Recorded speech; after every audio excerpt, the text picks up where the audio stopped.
Boa noite a todos que estão aqui. Muito bom estarmos para mais um culto de louvor, de adoração, para mais um dia da semana de oração. Vamos começar esse momento de louvor aqui com as crianças fazendo uma breve oração. Convido a todos para fecharem os olhos para que nesse momento possamos pedir a presença de Deus nesse local. Querido Deus, muito obrigada por mais esse dia de vida e saúde. Obrigada porque hoje nós escolhemos estar aqui na Tua casa, Pai, para mais um culto de louvor e adoração. Que os nossos corações e as nossas mentes estejam abertas à mensagem que o Senhor tem para nós hoje. Abençoe o pregador nessa noite, que ele seja inspirado pelo Espírito Santo.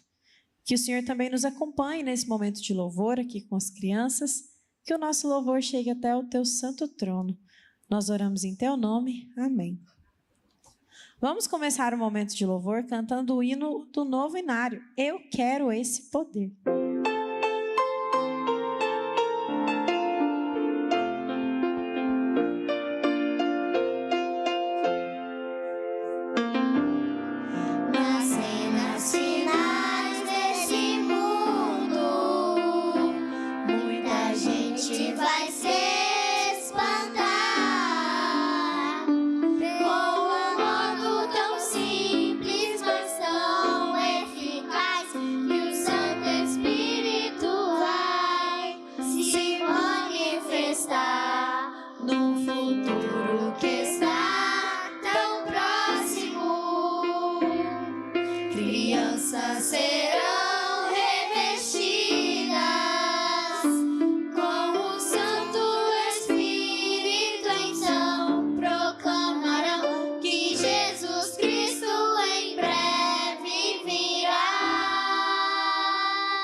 Todos os dias possamos pedir o poder do Espírito Santo em nossas vidas. Vamos agora cantar a música Minha Pequenina Luz. Todos nós temos essa luz maravilhosa, a luz de Jesus Cristo, e ela pode brilhar através de nós. Vamos cantar sobre isso agora. Minha pequenina luz, vou deixar brilhar. Minha pequenina luz, vou deixar brilhar. Brilhar, brilhar, brilhar. Brilhará em toda a cidade, vou deixar brilhar. Brilhará em toda a cidade, vou deixar brilhar.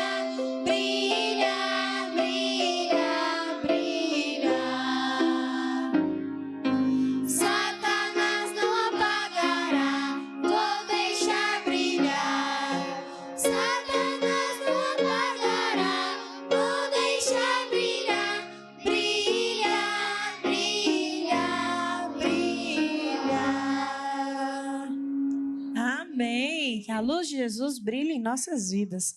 Vamos agora ficar em pé para juntos cantarmos o hino da semana de oração, Bela Manhã. E hoje o meu coral aqui, o meu louvor está afinado.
Amém.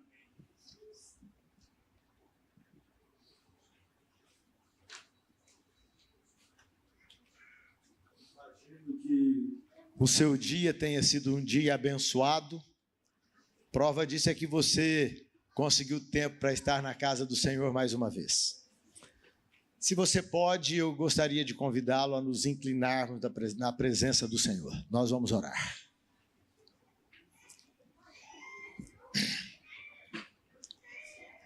Nosso querido e bendito Pai que habitas nos altos céus, nós rendemos a Ti toda a gratidão, porque mais um dia o Senhor nos sustentou, cuidou de nós, abençoou as nossas famílias, nos deu o pão e todas as demais coisas para suprir a nossa vida com a dignidade necessária. E ao final desse dia nós temos o privilégio de nos reunirmos na Tua casa de oração. Pedimos que o Senhor fale, como tem falado conosco com todo o poder. Abençoa mais uma vez o Rubem, que ele seja um vaso nas Tuas mãos, um instrumento para a proclamação da Tua palavra, e que nós, como ouvintes, guiados pelo Teu Espírito, possamos compreender, possamos avançar de fé em fé, a fim de que todas as coisas em relação ao futuro estejam claras para nós. E nos ajuda, Senhor, a podermos repartir a Tua instrução com todos aqueles que estão em trevas nesse mundo. Abençoa o Teu povo, os que estamos aqui e aqueles que estão conectados à distância. Que o Teu bondoso Espírito, poderoso, seja uma presença real na vida de todos nós, sempre, mas especialmente nos momentos em que estaremos aqui essa noite. Nós oramos agradecidos e tudo o que pedimos, fazemos no precioso nome de Jesus. Amém, Senhor. Amém.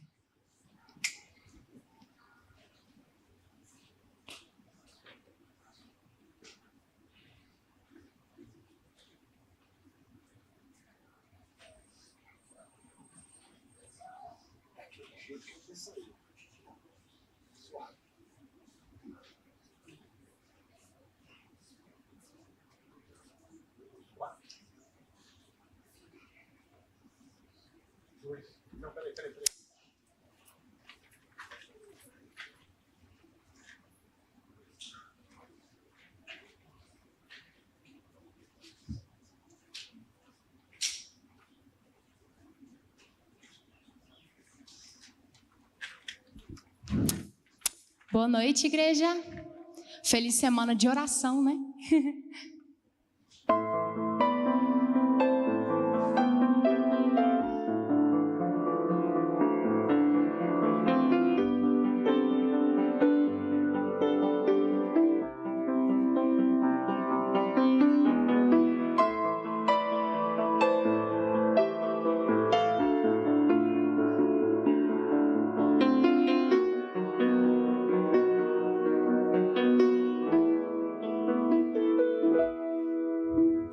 Quando em cativeiro te levaram de Sião e os teus sacerdotes prantearam de aflição, foi como morrer de vergonha e dor. Caminhava triste o povo forte do Senhor a Jerusalém, porque deixaste de adorar o Deus vivo que em tantas batalhas te ajudou. Chora Israel num lamento só. Talvez Deus se lembre do bichinho de Jacó. Chora Israel, Babilônia não é teu lugar. Clama ao teu Deus que Ele te ouvirá, do inimigo te libertará. Chora Israel, Babilônia não é teu lugar. Clama ao teu Deus que Ele te ouvirá, do inimigo te libertará.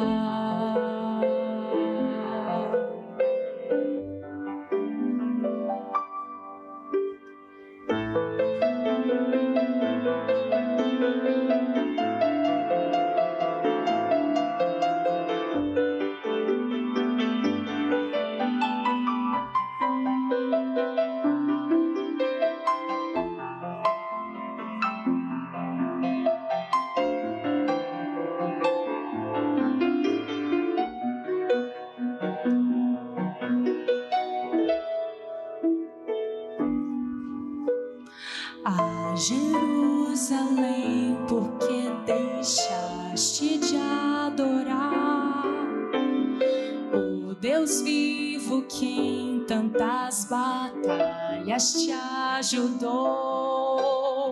Chora Israel num lamento só. Talvez Deus se lembre do bichinho de Jacó. Chora Israel,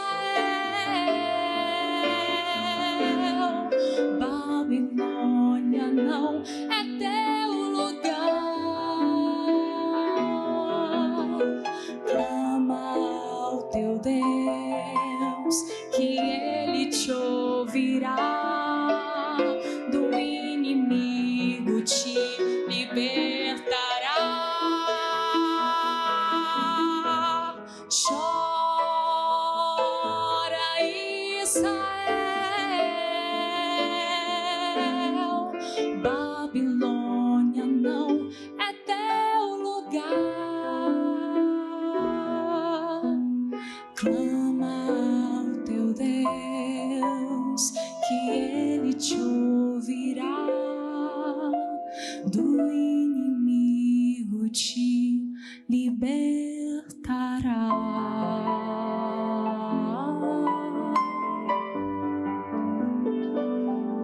Libertará. Amém, Jesus.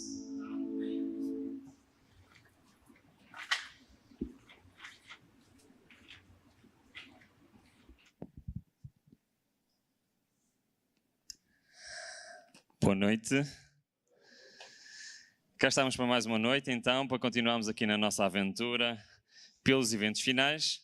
E hoje temos, então, um tema um pouco estranho, ok? Não é todos os dias que se fala numa igreja sobre este tema. No entanto, eu considero que este é um dos temas mais importantes desta noite. Porque eu penso que muitas vezes nós até conhecemos as profecias, mas acho que muitas vezes nós não damos a importância correta do tempo em que nós vivemos. Eu penso que nós não conseguimos compreender corretamente a altura na história em que nós vivemos e quão perto nós estamos de eventos que estão profetizados há milhares de anos na palavra de Deus, ok? Eu quero vos dizer que a mensagem de hoje, pelo menos uma parte dela, poderá ser um bocadinho difícil de acompanhar, está bem? Não sei o que é que acharam de ontem. Se ontem eu falei um bocadinho para os contadores, não é? E para os economistas, hoje vou falar um bocadinho para os informáticos e para os programadores, está bem? Mas eu vou tentar falar de uma maneira acessível a toda a gente. Pode ser? Mas se houver algum pormenor que não entendam, pelo menos sigam o fio condutor para juntos chegarmos a uma conclusão, que essa é que é importante, está bem? Portanto, mais importante que o caminho que vamos percorrer ao longo destes próximos minutos é chegarmos ao fim e percebermos a importância que este tema tem para os dias de hoje. Pode ser? Sim? Ok. Nós já vimos muitas coisas, embora vamos para a mensagem 4. Nas 3 mensagens anteriores nós já vimos muita coisa. Já foi bastante informação, certo? Nós já vimos, por exemplo, que a Bíblia nos apresenta um confronto no futuro entre aquilo que a Bíblia chama do selo de Deus vivo, o sábado, e uma marca que vem em oposição, através de leis, que é o domingo. Nós vimos também que no passado isto já aconteceu. Lembram-se? Ou seja, quando vos disserem que a lei dominical é uma doutrina estranha dos adventistas do sétimo dia, a primeira coisa que nós devemos dizer é: isto já aconteceu. Não é nada novo. É apenas repetir aquilo que aconteceu no passado. E nem precisamos de justificar pela Bíblia, nem pelo Espírito de Profecia. Basta abrirmos os livros de história para mostrar que isto já aconteceu. Eu tenho uma tristeza grande de que as pessoas não conheçam a história. Porque eu acredito que se a maior parte dos cristãos conhecessem a história da igreja primitiva, a história do que aconteceu quando a igreja primitiva se juntou à igreja de Roma, conhecessem exatamente quais são as doutrinas que foram adulteradas, e eu tenho a certeza absoluta que muitos mais cristãos aceitariam os princípios da palavra de Deus e a sua lei. Por isso é que eu considero fundamental nós conhecermos a história. E nós vimos que no passado houve então estas 5 fases. Vimos que, ao contrário no passado, que os poderes eram o poder religioso de Roma e o poder civil da Europa, no futuro teremos na mesma o poder religioso de Roma, mas o poder civil dos Estados Unidos. Nós vimos então que a primeira lei dominical será o descanso ao dia domingo, o mundo parará um dia por semana, mas que isto não interferirá em quem quiser continuar a guardar a lei de Deus. Vimos, e eu vou fazer todos os dias esta pergunta, está bem? Que é para não esquecer. Vimos que vão ser usados 2 argumentos para esta lei. Quais são? Yes, muito bem. Argumentos morais, argumentos científicos. Vimos também que estes argumentos já estão a ser o quê? Propagados em todo o mundo pela comunicação social, pela mídia, certo? E isto é um cumprimento de uma profecia de Apocalipse 16. Semelhantes às... Muito bem, estiveram atentos. Vimos também que a Bíblia fala então numa união mundial, não só religiosa, mas também civil, e que o passo a seguir, a resposta à crise, é o quê? Uma lei que irá obrigar todos a trabalhar também ao dia de sábado. Certo? Foi isso que nós vimos? E vimos também qual é o argumento que vai levar a esta lei. Lembram-se? Argumento financeiro. Muito bem. Então nós estamos prontos para entrar naquela que é a terceira lei dominical. Quando nós chegamos ao fim, e eu tenho a certeza que muitas vezes nunca pensaram que são 5 leis. Mas quando chegamos ao fim, todos vão dizer o seguinte: afinal, eu sabia que eram 5 leis. A terceira lei encontra-se em Apocalipse, no capítulo 13, e todas estão no capítulo 13, precisamente no versículo 17. Mas vamos começar a ler um pouquinho antes, no versículo 16, está bem? O versículo 16, como se lembram, fala então da segunda lei dominical, mas reparem na sequência dos textos. Diz o seguinte: e faz que a todos, pequenos e grandes, ricos e pobres, livres e servos, portanto, versículo 16, Apocalipse 13, versículo 16, eu vou repetir: e faz que a todos, pequenos e grandes, ricos e pobres, livres e servos, lhe seja posto um sinal na mão direita ou nas suas testas, certo? Este sinal corresponde então a qual lei que nós já vimos? Segunda, certo? A primeira não é receber o sinal na mão direita nem na testa, pois não? A primeira não interfere no povo de Deus. A segunda é então receber esse sinal, certo? Foi o que nós vimos? Estão comigo, sim ou não? E qual é a consequência a seguir? Reparem.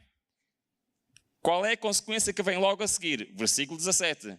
Para que ninguém possa comprar ou vender, senão aquele que tiver o sinal, ou o nome da besta, ou o seu número.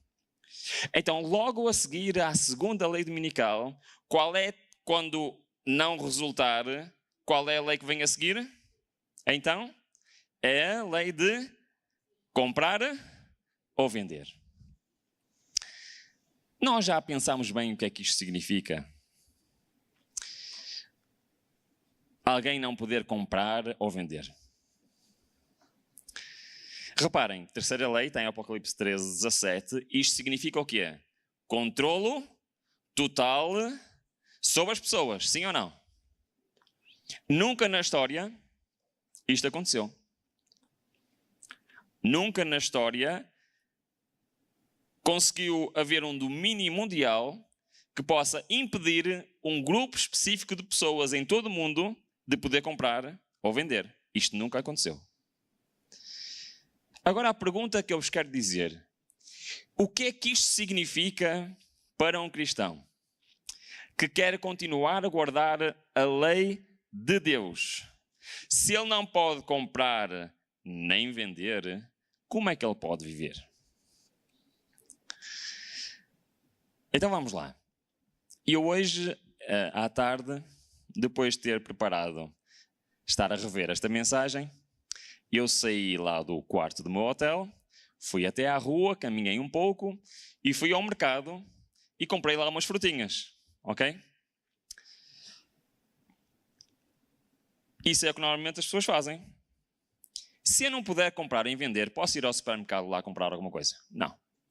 Posso ter uma empresa que produz alguma coisa e vendo para ganhar dinheiro? Não. Posso ter corrente elétrica do provedor de eletricidade?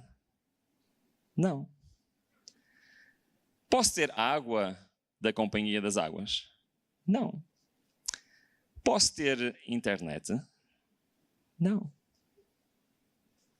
Posso ter um celular que funciona com chamadas? Não. Já pensamos nisto? Não poder comprar e vender não é só bens, é também serviços. Isto significa que estas pessoas vão ficar o quê? Totalmente isoladas da sociedade. Isto significa que elas vão ter que fazer o que os nossos antepassados faziam: sobreviver por elas próprias. Entendem qual foi o sinal da primeira lei dominical? Lembram-se qual foi? Que era a última oportunidade para quê? Para ir para locais onde possamos fazer o quê? Ter sustento próprio.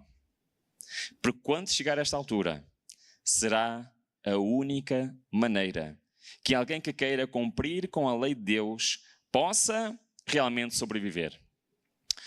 Tempo virá em que de modo algum poderemos vender.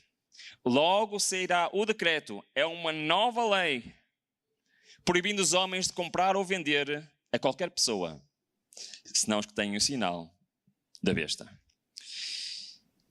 Sabem que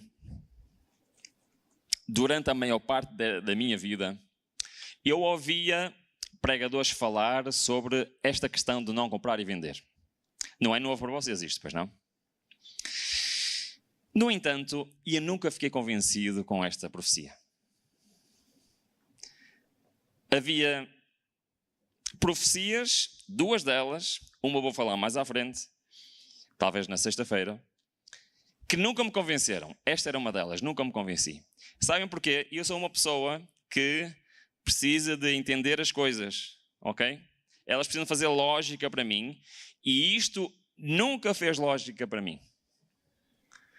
E porquê que nunca fez lógica para mim? Porque se eu pego numa nota de, não sei quantos reais, 100 reais, há notas de 100 reais, ok?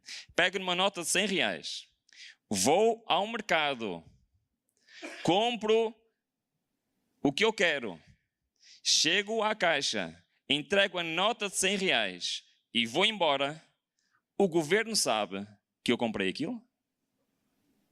Não. Porquê que não sabe? Porque o dinheiro é anónimo. Sabiam disso? O dinheiro é anónimo. Então eu tenho um problema. Se o dinheiro é anónimo, como é que a autoridade central vai saber aquilo que eu faço? Sabem, eu fui empresário durante 25 anos. E aqui há alguns anos atrás, veio uma pessoa lá à empresa, queria comprar um computador. E o funcionário que atendeu o cliente insistiu tanto com ele, que ele veio ao meu escritório falar comigo. O funcionário disse, olha, está ali um cliente, e ele diz que é teu amigo, e diz que quer comprar um computador, mas ele não quer nota fiscal. Porque não quer pagar o imposto. E eu lá me levantei, lá vim ao balcão, não é? E ele lá estava a insistir que não queria nota fiscal porque não queria pagar os impostos. E eu disse a ele, tenha paciência, mas nós aqui só vendemos com nota fiscal. Então ele disse o seguinte, mas não se preocupe, porque eu pago em... O que é que acham que ele disse? Dinheiro. Porquê que ele disse aquilo? O que ele me estava a propor era algo legal ou ilegal? Ilegal, certo? E ele está-me a propor-me, não se preocupe, porque eu vou pagar em dinheiro. Porquê que ele teve essa afirmação? Porque ele estava-me a dizer assim, não te preocupes, que ninguém vai saber. Porquê? Porque o dinheiro é anónimo. Não se preocupem que eu não aceitei a proposta dele. No entanto, eu dou este exemplo porque o dinheiro é anónimo. Então eu nunca fiquei convencido com esta profecia, porque eu sempre pensei assim, como é que o governo vai conseguir controlar aquilo que eu compro ou deixo de comprar? Tem lógica ou não tem? Mas é por isso que é muito importante nós estarmos atentos ao que se passa à nossa volta. E é por isso que nós vamos falar de Bitcoin nos eventos finais. Agora os irmãos podem perguntar, mas porquê é que o Ruben vai falar deste assunto? Eu vou só explicar muito rapidamente. Eu fiz teologia recentemente, mas a minha vida profissional sempre foi ligada às tecnologias de informação, à informática. Aliás, eu estudei engenharia informática e eu sou programador desde os 10 anos de idade. Ok? Eu passei a maior parte da minha infância e da minha juventude a programar, que era a minha paixão, não é? Então, este background de programador e também o facto de eu ter tido várias classes de economia fez com que eu sempre me interessei pelo sistema financeiro.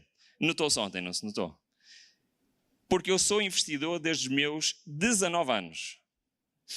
Já lá vão alguns anos, não é? Já lá vão 26 anos. Bom, mas foi isso que me permitiu chegar agora, tenho 45 anos e posso me dedicar 100% ao ministério. Ok? Porque desde os 19 anos, todo o dinheiro extra que eu ganhei até hoje foi investido. Então reparem, eu como programador e investidor, e também como alguém que gosta de economia, quando eu ouvi a tecnologia que está por trás do Bitcoin, eu fiquei estupefacto. Porquê? Já vos vou explicar porquê. Porque a tecnologia que está por trás do Bitcoin, quando eu estudei engenharia informática, os professores diziam que era impossível de ser feito. É uma tecnologia tão inovadora que rompeu com tudo o que se achava que era possível fazer a nível de programação. E eu não vou estar aqui a dar uma aula de programação, como é óbvio, mas eu vou-vos dizer porque é que isto é uma revolução tão grande. Com certeza já ouviram falar da palavra Bitcoin, certo? E já ouviram dizer que é descentralizado, que é seguro, que é mais ou menos anónimo, que terá uma escassez e oferta limitada, que é divisível em partes infinitas, permite transações globais rápidas, com baixas taxas, com acesso aberto, com transparência e independência financeira. Bom, isto foi eu que perguntei ao chat quais são as vantagens de Bitcoin, ao chat GPT, ok? Isto é a lista que ele me deu. Já ouviram falar destas coisas? Não é novidade, certo? Muito bem. Mas vamos definir exatamente o que é Bitcoin. Bitcoin é uma criptomoeda descentralizada de código aberto, para transações financeiras ponto a ponto, sem intermediários. É algo que permite enviar entre duas pessoas sem ter necessidade de um banco ou qualquer outro intermediário. Ok? Até aqui. Está bom? Sim? Muito bem. Bitcoin é considerada a primeira moeda digital mundial descentralizada, constituída em um sistema económico alternativo e responsável pelo ressurgimento do sistema bancário livre. As transações financeiras sem intermediários são verificadas por todos os usuários ou nós da rede, sendo gravadas em um tipo de banco de dados distribuído chamado de blockchain. Ok. Primeira pergunta. Está aqui alguém que já ouviu falar na palavra blockchain? Sim? Ok, alguns. Muito bem. Os que não ouviram falar, blockchain é a tecnologia que faz o Bitcoin funcionar. Perceberam? Mas ela não serve só para o Bitcoin. Ela serve para muitas outras coisas. Até aqui, estamos juntos? Sim? Certo? Ok, vamos avançar. Para tentar vos explicar o que é isto, eu vou dar um exemplo. Está bem? Quando eu nasci, lembram-se quando eu nasci, que não havia o quê? Não havia celulares, não havia internet, não havia computadores pessoais. Quando alguém ia a uma empresa e era preciso consultar a conta do cliente, o que é que se tinha que fazer? Lembram-se disto? Havia lá um arquivo grande com as iniciais e chegava lá o cliente chamado Ruben Fernandes, não é? E eles tinham que ir à gaveta com a letra R, tinham de abrir, procurar, tirar a minha ficha e ver a minha conta de cliente. Lembram-se disso? Era assim ou não era, os mais velhos? Era assim, era. Porquê? Porque ainda não haviam? Vamos lá então. Computadores, claro. Então era analógico, eram folhas de papel escritas à mão e ali estava o ficheiro com a base de dados. Diz-se base de dados aqui no Brasil? Sim. Ok, base de dados.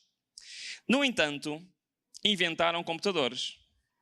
E a minha pergunta para vocês é: onde está agora as bases de dados das empresas, por exemplo? Onde é que elas estão? Já não estão lá num armário de ficheiros de papel, pois não? Estão num servidor, algures, conectado à internet. Isto permite coisas fantásticas.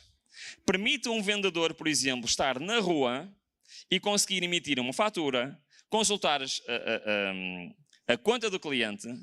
Permite ao cliente, no seu celular, fazer uma encomenda que é processada automaticamente no computador. Certo? É uma inovação interessante, sim ou não? Ok. No entanto, existe um grave problema com este tipo de base de dados. Sabem qual é? Ela é vulnerável. O que é que acontece se algum funcionário mal intencionado lá na empresa onde está o servidor for lá diretamente à base de dados e mexer lá nos numerozinhos da base de dados? O que é que acontece? Problemas, não é?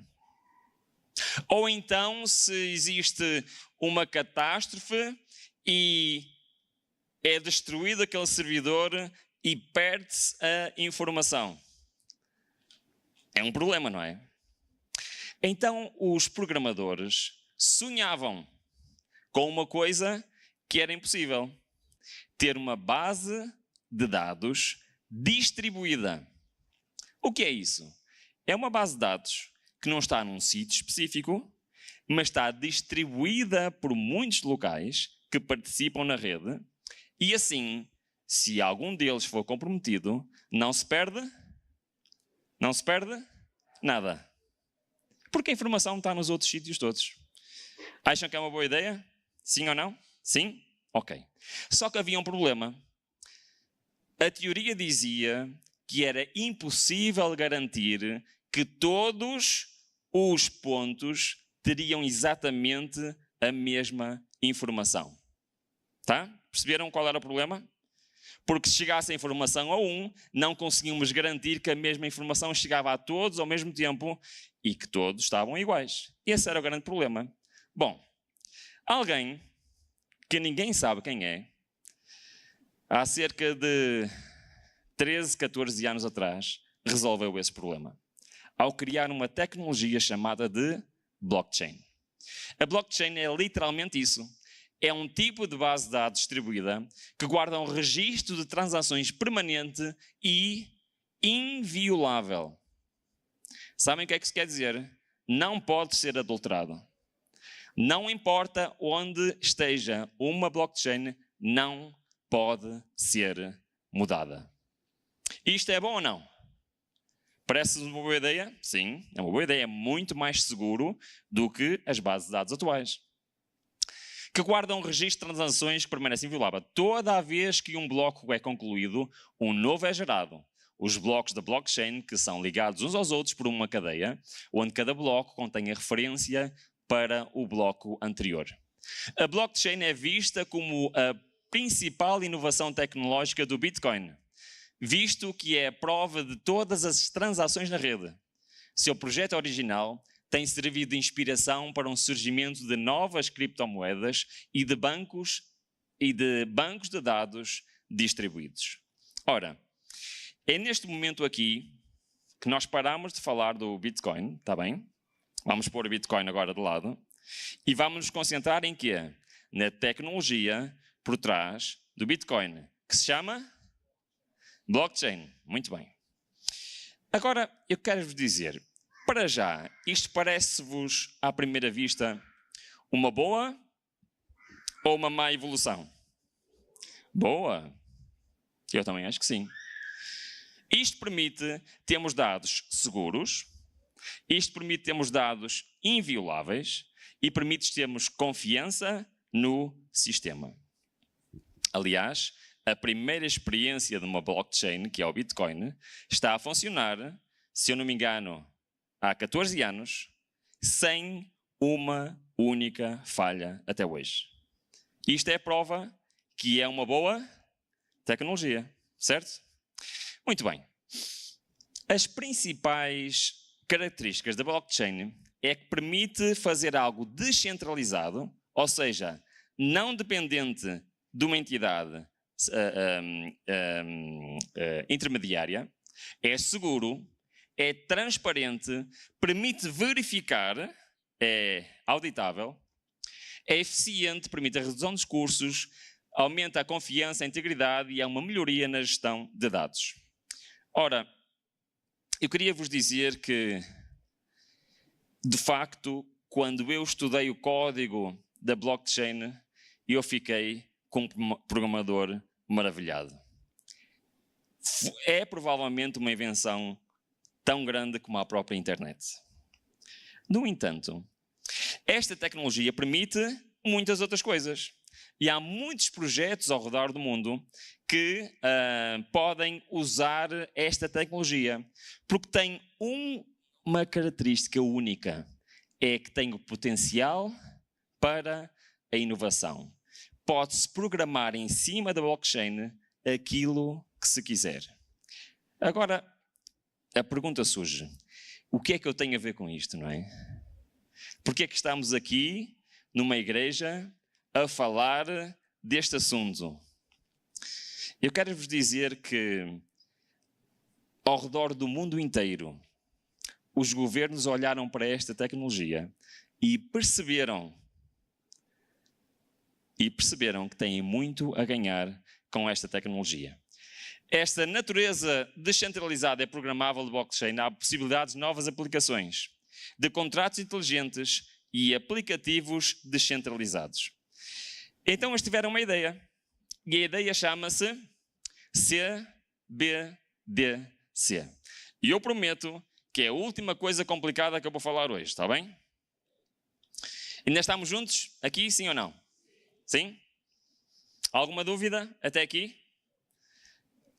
É uma boa tecnologia, permite muitas coisas, mas também permite a criação de uma CBDC. E agora vem a pergunta, o que é uma CBDC? Uma CBDC é uma moeda digital no Banco Central. É a forma digital ou eletrónica da moeda fiduciária estabelecida como dinheiro através da regulação de um governo, lei ou autoridade monetária. O atual conceito desta moeda foi diretamente inspirado, por quê? Pelo Bitcoin. Mas, ao contrário do Bitcoin, que é descentralizado, uma CBDC é o quê? Controlada, centralizada. Por quem? Pelo banco? Ora, a pergunta é, qual é a vantagem para um banco central de um país ter uma moeda digital na plataforma blockchain quando já se tem moedas digitais, certo? O dinheiro já é digital ou não? É um número numa conta num servidor, ou não é? Sim. Mas isto abre uma nova possibilidade que não existe com o dinheiro que temos hoje. Qual é esta nova possibilidade? Lembram-se que a blockchain é o quê? Segura e imutável. Agora imaginem dinheiro que é seguro e imutável. Isto permite o quê? Vamos pôr a hipótese de que o real deixa de existir e só há o real digital na blockchain. Vamos imaginar este cenário? Sim? O que é que na prática muda? É impossível roubar dinheiro. Impossível. Não dá. É impossível fugir aos impostos. É impossível a autoridade central não saber onde está cada real em cada preciso momento. Perceberam? E o que é que acham? Acham que é bom termos uma moeda que é 100% segura, impossível de ser roubada, impossível de ser usada indevidamente, impossível de ser apropriada e ainda por cima faz com que os impostos se paguem automaticamente, sendo impossível fugir aos impostos? Porque tudo pode ser programado nela? O que é que vocês acham? Boa ideia ou má ideia? Boa ideia, não é? E só temos que sacrificar uma coisinha tão pequenina. Sabem qual é? O dinheiro deixa de ser anónimo. Perceberam? É a única desvantagem. É o dinheiro deixa de ser anónimo.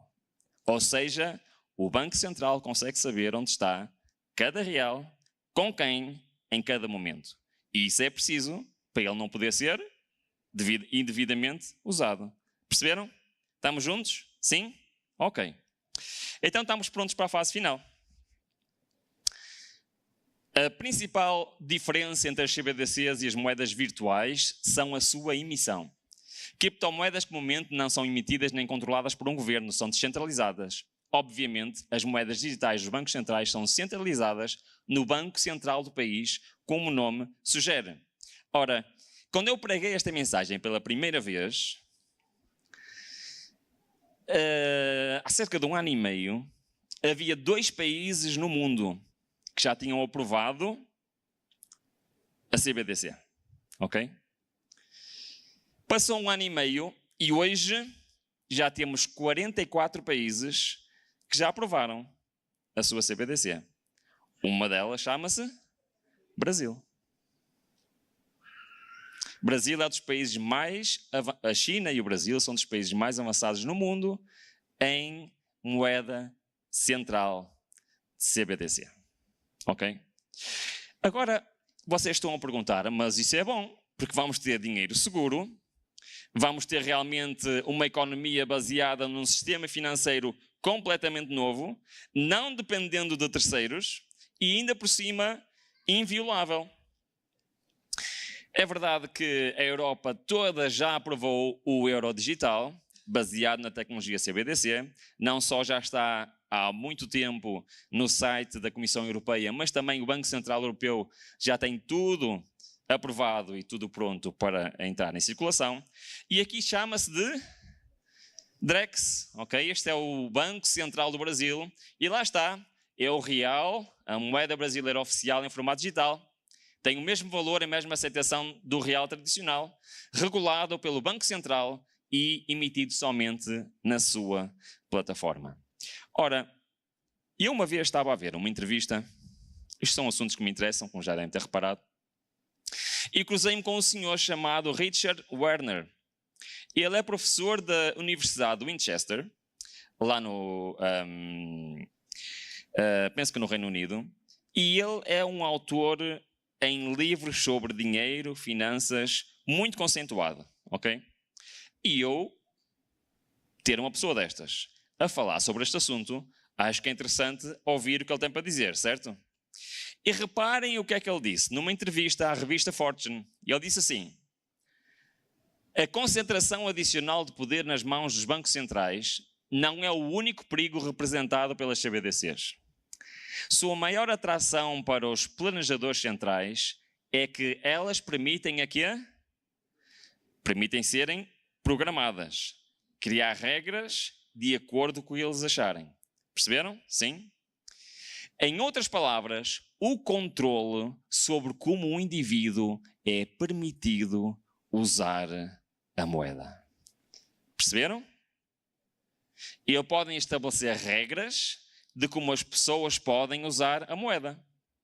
Por exemplo, o Ruben neste mês já gastou muitos pontos de carbono, por isso hoje não pode meter gasóleo no carro. Perceberam o que eu estou a dizer? Só estou a dar uma hipótese hipotética. O Ruben já viajou muito este mês, já gastou muitos créditos de carbono, por isso não vai poluir mais. Este mês não pode pôr mais combustível no carro. Isto chama-se o quê? Chama-se programar o dinheiro para funcionar de acordo com o quê? Com as regras do banco?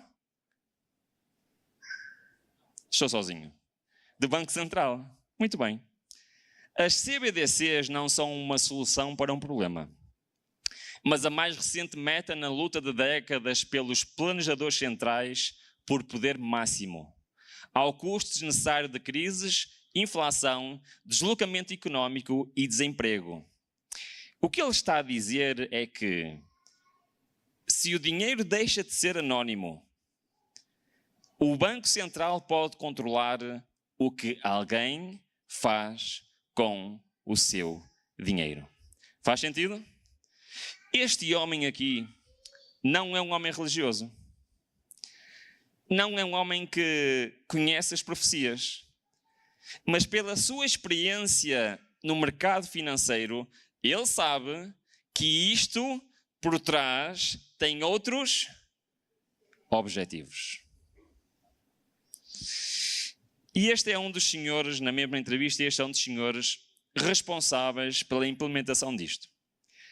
Augustin Carstens é o diretor-geral do Banco de... como é que se diz em português? International Settlements. Bom, é o banco que está acima dos bancos centrais, que cria as regras de funcionamento para os bancos centrais e que faz os assentos de contas entre os bancos centrais, está bem? Ou seja, é alguém de muito importante no sistema financeiro. E reparem bem o que ele diz. Esta é a última citação de hoje. Uma diferença fundamental com a CBDC é que o Banco Central terá o quê? Atenção que este homem não está a denunciar nada. E ele é um dos apoiantes desta medida. E ele só está a dizer aquilo que vai acontecer. Terá controle absoluto sobre as regras e regulamentos que determinarão o uso desta obrigação financeira do Banco Central. Além disso, temos a tecnologia para quê? Impor isso. Perceberam porque é que estamos a falar deste assunto hoje? Nós demos esta volta toda grande a falar sobre estes assuntos todos. Perceberam porquê? Porque há uma profecia na Bíblia que diz que em determinada altura no futuro as pessoas serão impedidas de quê? Comprar e vender. E lembram-se que eu sempre tive um problema com esta profecia. Profecia que se encontra em Apocalipse 13, 17. Para que ninguém possa comprar ou vender senão aquele que tiver o sinal. Eu sempre tive um problema com esta profecia. Porque eu sempre perguntei-me como é que o governo pode controlar aquilo que eu faço com o meu dinheiro. Se o dinheiro é anónimo.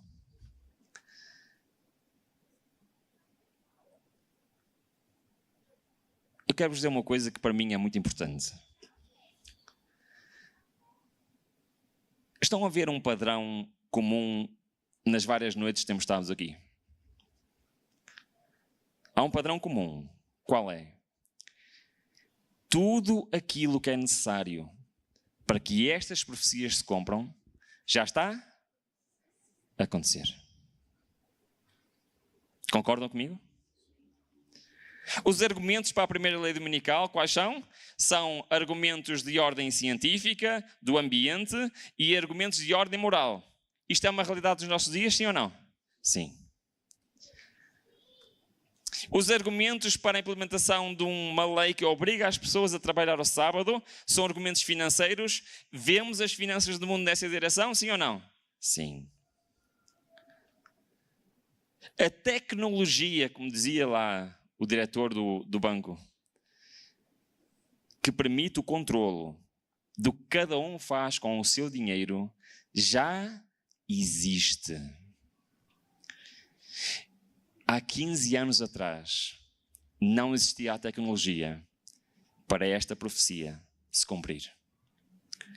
E o objetivo da mensagem de hoje é só esta. E eu quero abrir aqui um parênteses, está bem? Nós não sabemos o futuro a 100%.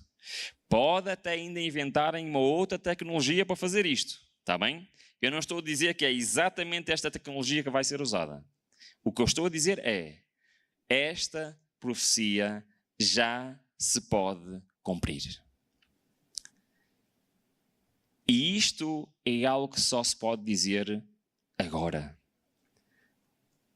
Não se podia dizer há 20 anos atrás. Não se podia dizer há 50 anos atrás. E agora eu quero-vos fazer uma pergunta. E esta pergunta é muito séria. O que é que vocês acham? Está tudo pronto para os eventos finais? Sim ou não? Sim. Tudo está pronto. A tecnologia está pronta. Os argumentos estão em prática. E isto quer dizer, irmãos, que nós estamos a viver numa altura única na história da humanidade. Nós estamos a viver uma altura única na história da profecia. Nós temos estado a estudar Apocalipse capítulo 13, mas sabem que há muitos anos que homens e mulheres estudam este livro, que homens e mulheres acreditam que Cristo está para voltar. Mas o que eles não sabiam, e nós hoje sabemos, é que tudo está pronto para a vinda do Senhor e para o cumprimento das suas profecias. Mas eu quero fazer uma pergunta muito séria. E esta é muito séria. Será que nós estamos a perceber-nos do que se passa à nossa volta? É muito séria esta pergunta, irmãos. Será que eu, que já ouvi tantas vezes falar das profecias, se calhar já li tantas vezes o capítulo 13 de Apocalipse, será que eu que me sento nestes bancos há tantos anos, será que eu estou a reparar naquilo que se passa à minha volta, no que se passa na sociedade lá fora, no que se passa nas notícias, no que se passa na tecnologia, e que tudo isto está relacionado com aquilo que a palavra do Senhor diz que vai acontecer? Ou será que eu estou a dormir e a viver como se nada se passasse? E a viver como se estes eventos ainda fossem acontecer em gerações muito futuras? Eu quero te dizer que o mundo que eu nasci era muito diferente do mundo de hoje. E eu não imagino mais 40 anos em cima deste mundo. Estão a perceber o que eu estou a dizer, não estão? Para mais olhando para o mundo à volta e vendo que tudo se está a encaminhar para uma nova ordem mundial, para um novo sistema financeiro, para uma nova ideia de como controlar os seres humanos neste mundo. A pergunta é, estou eu a perceber-me do que está a acontecer? Estou eu-me a preparar para o que vai acontecer? O Senhor diz-nos isto hoje, para que eu possa ter a noção de que é a altura de eu tomar a minha decisão.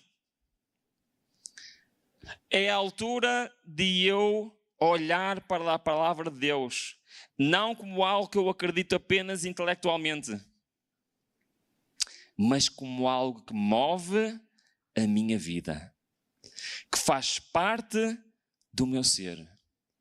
E eu tenho que ter a noção que a única solução para um cristão é entregar a sua vida completamente ao Senhor. Porque um cristão sozinho não tem hipótese nenhuma.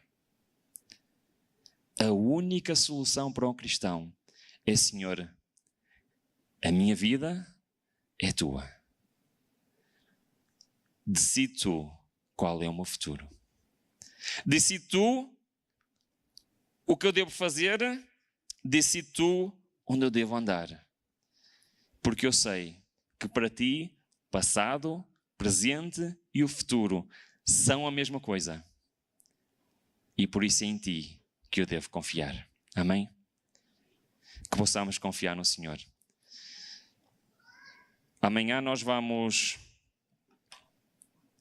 abordar um tema que é muito importante, que é: o que é que vai acontecer ao povo de Deus durante estes eventos. Nós vamos falar de um tema que com certeza já ouviram falar muitas vezes. E é muito pequenino. Chama-se sacudidura. É o cumprimento final de uma antiga profecia lá no Velho Testamento. Amós 9, versículo 9.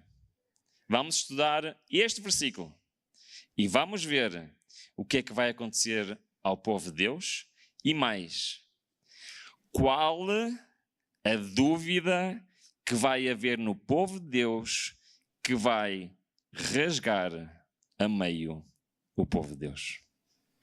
Não percam a mensagem da manhã. Vamos então nos levantar e terminar com uma oração.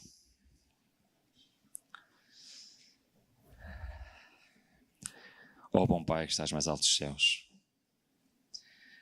Ó Senhor, nós sabemos que a Tua palavra não falha. Nós sabemos que podemos confiar em Ti. Mas nós temos vindo ao longo desta semana olhar para as profecias na Tua palavra. E para nossa surpresa, Pai, tudo está pronto para o fim da história deste planeta. Ó Senhor, não nos deixes ser apanhados desprevenidos, Senhor. Não deixes que nós sejamos distraídos aqui neste mundo, com os olhos focados neste mundo, e em vez dos olhos focados em Ti, Pai. Tu nos deste a Tua palavra para que nós possamos entregar a nossa vida nas Tuas mãos, para que possamos decidir ter uma comunhão diária contigo, mas também para que estejamos prontos, Senhor, para viver eternamente contigo. Senhor, eu não me canso de dizer, nós vivemos numa época incrível na história da humanidade. Vivemos nas últimas páginas, nos últimos capítulos da história deste planeta. E tudo o que Tu disseste que ia acontecer, nós estamos a ver perante os nossos olhos.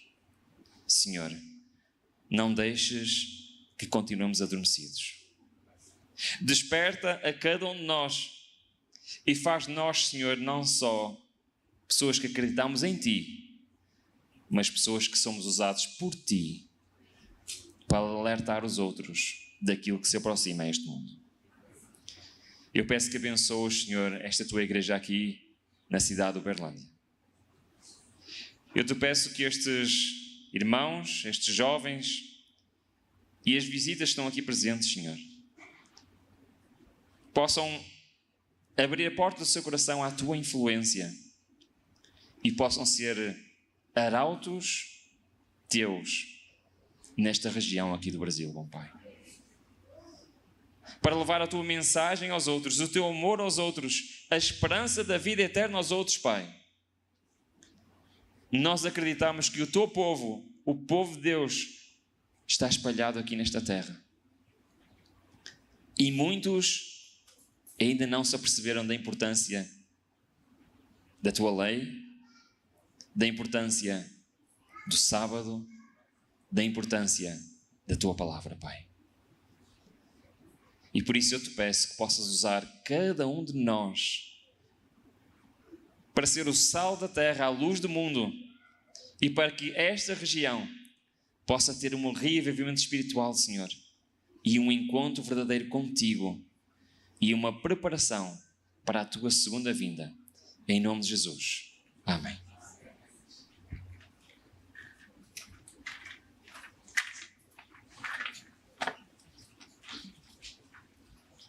Nosso próximo culto amanhã, às 7h15, estão todos convidados.